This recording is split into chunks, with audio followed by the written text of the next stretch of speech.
बौद्धांची प्रगती झाली, दिस is 100% true.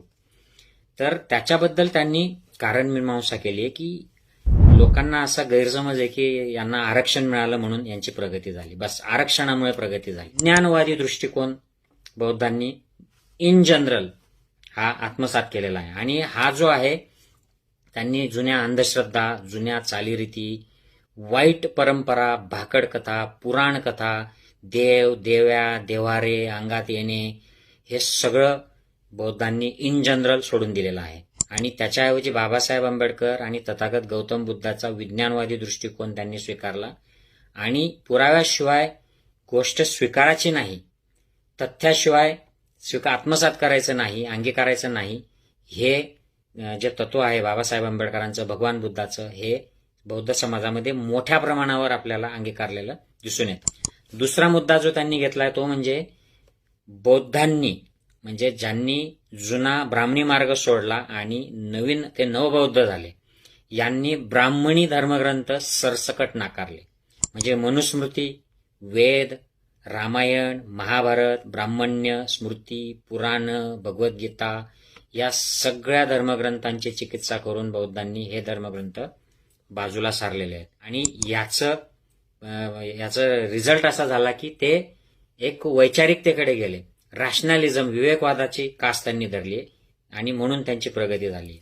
कोणतंही क्रियाकर्म ब्राह्मणांच्या हातून करून घेणार नाही, हे जे बाबासाहेब आंबेडकरांच्या 22 प्रतिज्ञेचा भाग आहे, हा बऱ्यापैकी बौद्ध समाजात जसाच्या तसा इम्प्लिमेंट केला जातो. नमस्कार, जय महाराष्ट्र मित्रमैत्रिणींनो. सोशल मीडियावरची ही एक पोस्ट मी वाचली. ही सिद्धार्थ शिंगारे, छत्रपती संभाजीनगर इथले आहेत. यांची ही पोस्ट, यांच्या नावाने ही पोस्ट फिरते आहे. तर त्यांच्याशी माझा वैयक्तिक काही संपर्क नाहीये, अजून तरी नाहीये, पण त्यांची ही पोस्ट मला खूप आवडली. त्यांची परवानगी न घेता मी तुमच्यासाठी या पोस्टवर चर्चा करणार आहे. तर ही खूप महत्त्वाची पोस्ट आहे आणि ही बौद्ध समाजाबद्दल ही पोस्ट लिहिलेली आहे. आणि त्याचं जे बौद्ध समाजामध्ये जी प्रगती झालेली आहे, थोड्याच दशकांमध्ये प्रचंड प्रगती या समाजाने केलेली आहे. आणि ही खऱ्या अर्थाने केलेली आहे, जमिनीवरची प्रगती आहे. मी परदेशात राहतो आणि मी भारतात देखील राहिलेलो आहे. शहरांमध्ये, उच्च संस्थांमध्ये, मोठ्या मोठ्या हॉस्पिटल्समध्ये काम केलेलं आहे आणि ग्राउंडवर देखील काम केलेलं आहे. वेगवेगळ्या शिक्षण संस्था बघितल्या आहेत, सरकारी अधिकारी, ऑफिसर्स, हे सगळे बघितले आहेत. आणि हे जे म्हणणं आहे यांचं की बौद्धांची प्रगती झाली आहे, दिस इज 100% ट्रू. तर त्याच्याबद्दल त्यांनी कारणमीमांसा केली आहे की लोकांना असा गैरसमज आहे की यांना आरक्षण मिळालं म्हणून यांची प्रगती झाली, बस आरक्षणामुळे प्रगती झाली, असं अनेकांना वाटतं.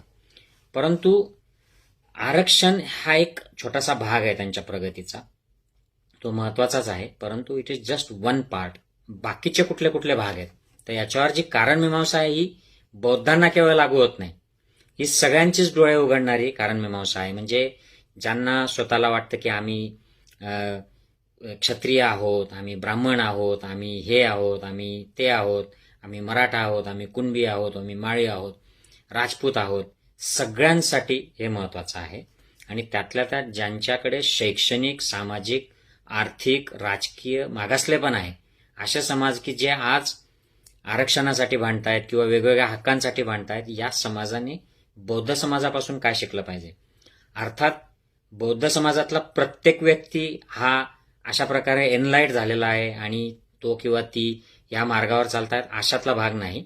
तिथेही प्रचंड मागासलेपण आहे. काही ठराविक लोकांमध्ये अंधश्रद्धा आहेत, अजूनही मोठ्या खुळचट कल्पनांमध्ये ते आहेत आणि मागासलेले आहेत अजूनही. परंतु इन जनरल जर गेल्या 70-75 वर्षाचा इतिहास बघितला की ज्याच्यामध्ये बाबासाहेबांनी हा जो कानमंत्र बौद्ध समाजात दिला तो सगळ्यांना दिला, पण बौद्धांनी जो ज्या पोटतिडकीने पर्सनली घेऊन इम्प्लिमेंट केला, पर्सनल लेवलला, सामाजिक लेवलला, तेवढा तो इतर समाजांनी केलेला नाही. तर त्याचा कुठले कुठले ह्या गोष्टी आहेत, त्यांनी 10 फॅक्टर चर्चा केलेली आहे या पोस्टमध्ये. पहिला जो आहे तो विज्ञानवादी दृष्टिकोन बौद्धांनी इन जनरल हा आत्मसात केलेला आहे. आणि हा जो आहे त्यांनी जुन्या अंधश्रद्धा, जुन्या चालीरीती, वाईट परंपरा, भाकड कथा, पुराण कथा, देव, देव्या, देवारे, अंगात येणे, हे सगळं बौद्धांनी इन जनरल सोडून दिलेला आहे आणि त्याच्याऐवजी बाबासाहेब आंबेडकर आणि तथागत गौतम बुद्धाचा विज्ञानवादी दृष्टिकोन त्यांनी स्वीकारला आणि पुराव्याशिवाय गोष्ट स्वीकारायची नाही, तथ्याशिवाय आत्मसात करायचं नाही, अंगीकारायचं नाही, हे जे तत्व आहे बाबासाहेब आंबेडकरांचं, भगवान बुद्धाचं, हे बौद्ध समाजामध्ये मोठ्या प्रमाणावर आपल्याला अंगीकारलेलं दिसून येतं. दुसरा मुद्दा जो त्यांनी घेतलाय तो म्हणजे बौद्धांनी, म्हणजे ज्यांनी जुना ब्राह्मणी मार्ग सोडला आणि नवीन ते नवबौद्ध झाले, यांनी ब्राह्मणी धर्मग्रंथ सरसकट नाकारले. म्हणजे मनुस्मृती, वेद, रामायण, महाभारत, ब्राह्मण्य, स्मृती, पुराण, भगवद्गीता या सगळ्या धर्मग्रंथांची चिकित्सा करून बौद्धांनी हे धर्मग्रंथ बाजूला सारलेले आहेत. आणि याचं रिझल्ट असा झाला की ते एक वैचारिकतेकडे गेले. रॅशनॅलिझम, विवेकवादाची कास त्यांनी धरली आणि म्हणून त्यांची प्रगती झाली. कोणतंही क्रियाकर्म ब्राह्मणांच्या हातून करून घेणार नाही, हे जे बाबासाहेब आंबेडकरांच्या 22 प्रतिज्ञेचा भाग आहे, हा बऱ्यापैकी बौद्ध समाजात जसाच्या तसा इम्प्लिमेंट केला जातो. आणि मी बघितलेत की जे शिकलेले वैचारिक बौद्ध असतात आणि मेजॉरिटी समाज हा जागृत झालेला आहे, ते हे तत्व तंतोतंत करतात. ब्राह्मणांचा हस्तक्षेप 100% बंद करण्याचं महान कार्य बौद्धांनी केलंय आणि 22 प्रतिज्ञेच्या माध्यमातून त्यांनी प्रेरणा घेतली आहे. ज्या कोण्या जातीला भारतात प्रगती करायची असेल त्यांनी हे अशा प्रकारचं आचरण बौद्धांचं अनुसरण करायला हरकत नाही, याच्याने प्रगती होईल असं या पोस्टमध्ये म्हटलंय. चौथा जो मुद्दा त्यांनी म्हटलाय की जातीने जे कामं ठरवून दिले होते ब्राह्मणी व्यवस्थेमध्ये, ते बौद्धांनी इन जनरल नाकारलेले आहेत. तुम्ही गावोगावी जा. माझ्या गावामध्ये मी लहानपणी, ज्या वेळेला आमचा गावचा महारवाडा अजूनही आहे, तिथे ते लोक जे कामं करत होते त्यातले बहुतांश लोक आता मारवाडा सोडून गेलेले आहेत आणि जे आहेत ते शिकलेत, ते चांगल्या पोझिशनमध्ये काम करतायत, ते कुठेतरी कॉन्ट्रॅक्ट बेसिसवर काम करतात किंवा ते शहराला येऊन जाऊन काम करतात किंवा शिकून ते नोकऱ्या करतायत किंवा काहीतरी छोटे मोठे व्यवसाय करतायत. कोणी रिक्षा चालवतंय, कोणी टपरी चालवतंय, परंतु त्यांनी जातीने ठरवून दिलेले कामं ते सोडलेत. म्हणजे त्यांची जी पिढीजात त्यांना कामं होते, मेलेले जनावरं ओढणे, मेलेल्या माणसाचा दुसऱ्या गावात निरोप देणे, भाकर वाढ माय म्हणून येसकरी करणे, 2 शेतकऱ्यांच्या बांधांचे भांडण मिटवणे, 2 गावांच्या सरहदीचे भांडण मिटवणे, चांभाराला कातडी विकणे, गावाचे रक्षण करणे इत्यादी सगळे कामं त्यांनी सोडून दिलेले आहेत. हे महार जातीला कामं दिलेले होते ते आता जवळजवळ 100% नाहीसे झालेले आहेत, या महारांमधून जसे बौद्ध झाले तसे. 5वा मुद्दा आहे की बौद्धांमध्ये शिक्षणाचा प्रचंड ध्यास आहे. डॉक्टर बाबासाहेब आंबेडकर हे स्वतः उच्च विद्याविभूषित होते. त्यांनी त्यांना आदर्श मानून बौद्धांनी शिक्षण सुरू केलं आणि आज बौद्ध समाजामध्ये हजारो डॉक्टर्स, इंजिनियर्स, वकील, वेगवेगळ्या क्षेत्रामधले कर्मचारी, अधिकारी, उच्च शिक्षित असे लोक आहेत. आणि त्या शिक्षणाच्या मूळ प्रेरणेमुळे आज महाराष्ट्रात सगळ्यात जास्त ग्रॅज्युएट हे बौद्ध समाजात आहेत असं या पोस्टमध्ये म्हटलंय. आता मी हे स्टॅटिस्टिक्स कुठनं आलंय मला माहित नाही, पण ही पोस्ट दावा करते.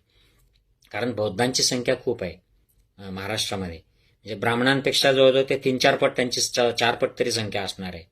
शिक्षणाच्या बाबत बौद्धांची टक्कर ही ब्राह्मणांसोबत सुरू आहे, म्हणून बौद्धांची प्रगती झाली आहे. आता ही सकारात्मक कॉम्पिटिशन आहे, हिला कुठेही आपण निगेटिव्हली कोणी ब्राह्मणांनी घेऊ नये किंवा इतर जातीने घेऊ नये, की त्यांनी 70 वर्षामध्ये हे पर्सनल लेवलला चॅलेंज घेतलं की आम्ही एवढे हजारो वर्ष मागे राहिलो, आता आम्हाला वेळ नाही, आम्हाला वी मस्ट प्रोग्रेस.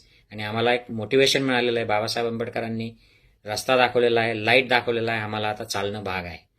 6वा मुद्दा, त्यांनी संघर्ष करायची तयारी ठरवली आहे. बघा, शिका, संघटित व्हा आणि संघर्ष करा.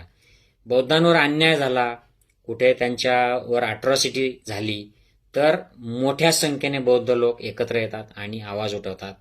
मग त्याच्यामध्ये वेगवेगळे राजकीय लोक असोत, संघटना, सामाजिक क्षेत्रातले असोत किंवा नोकऱ्या करणारे असोत किंवा व्यवसाय करणारे असोत किंवा काही न करणारे असोत, साधे गृहस्थ असोत, हे सगळे लोक आवाज उठवतात, रस्त्यावर येतात आणि मोर्चा आंदोलनं करतात. अगदी राजकीय लोकांना ते धारेवर धरतात. त्यामुळे त्यांची जी संघर्ष करण्याची तयारी आहे ही केवळ फक्त बौद्धावर अन्याय झाला म्हणून नाही, ते संविधानावर काय कोणी अन्याय केला तरी करतात, कोणी देशाचा कोणी अपमान केला तरी रस्त्यावर उतरतात. म्हणजे कुठेही समतेला, संविधानाला, वैचारिकतेला कोणी आव्हान दिलं तर त्याच्यासाठी बौद्ध मंडळी हे रस्त्यावर उतरताना दिसतात आणि भांडताना दिसतात. अनेकदा या संघर्ष करण्याच्या तयारीमुळे हा समाज जो आहे हा अन्याय सहन करत नाही आणि म्हणून याचं एक स्वाभिमान या समाजामध्ये जागृत झालेला आहे. आणि कुठल्याही समाजाला जर प्रगती करायची असेल तर तुम्ही लाचाराची, गुलामाची भावना मनात ठेवून तुम्ही प्रगती नाही करू शकत. म्हणून एक महत्वाचा मुद्दा आहे 7वा, ज्ञानाची प्रचंड आवड आहे.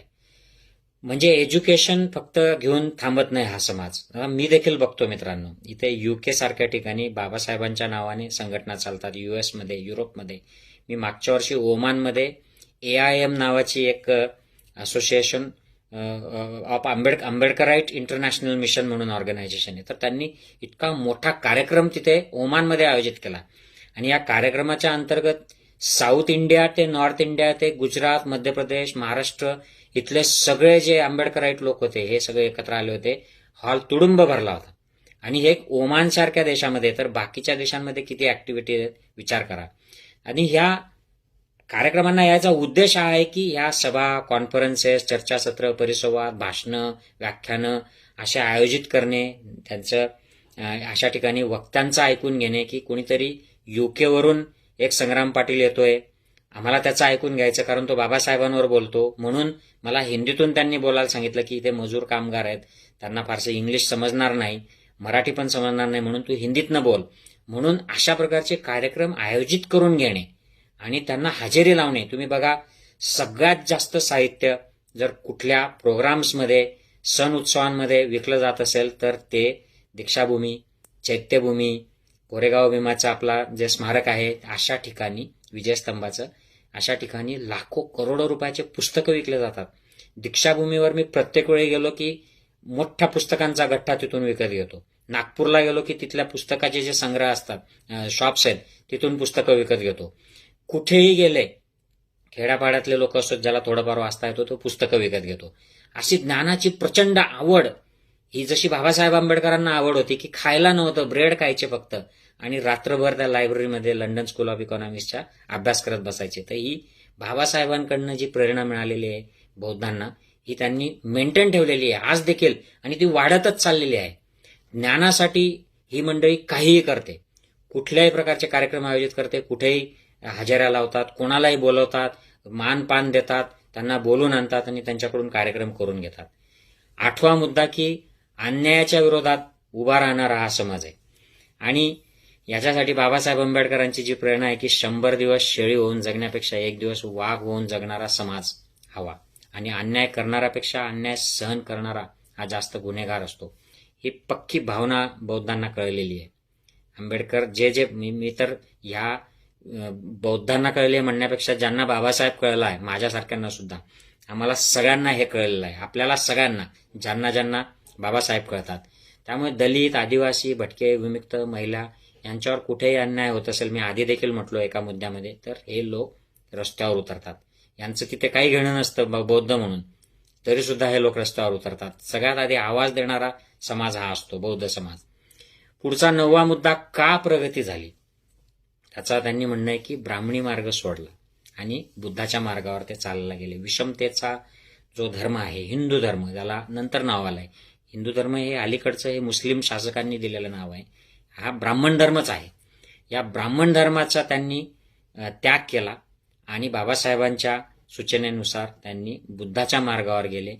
अन्याय, अत्याचार, विषमता, गुलामी, वर्णव्यवस्था, जातीव्यवस्था, स्त्रीदास्य या सगळ्या नकारात्मक सामाजिक धार्मिक प्रथांमधून बाहेर आल्यामुळे स्वर्ग, नर्क, देव, देवी, चमत्कार, पाखंड, पुनर्जन्म या सगळ्यातून बाहेर आले आणि समता, स्वातंत्र्य, बंधुत्व, प्रज्ञाशील, करुणा, पंचशील, अष्टांगिक मार्ग, 10 पारमिता असा भगवान बुद्धाचा दिलेला मार्ग जो बाबासाहेबांनी दिला, याच्यावर ते चालायला लागले. त्यामुळे ते विवेकवादी झाले आणि त्यांची प्रगती झाली. आणि 10वा मुद्दा, यांची प्रगती का झाली तर आरक्षण. आता आरक्षण या पोस्टमध्ये ते म्हणतात 4 प्रकारचे आरक्षण आहेत: शिक्षणातलं, नोकरीतलं, पदोन्नतीतलं आणि राजकीय आरक्षण. यातलं राजकीय आरक्षण हे फक्त 10 वर्षासाठी बाबासाहेबांनी तरतूद केली होती. परंतु ते वेगवेगळ्या सरकारांनी, आता देखील मोदी सरकारने 10 वर्ष परत वाढवून दिलेलं आहे.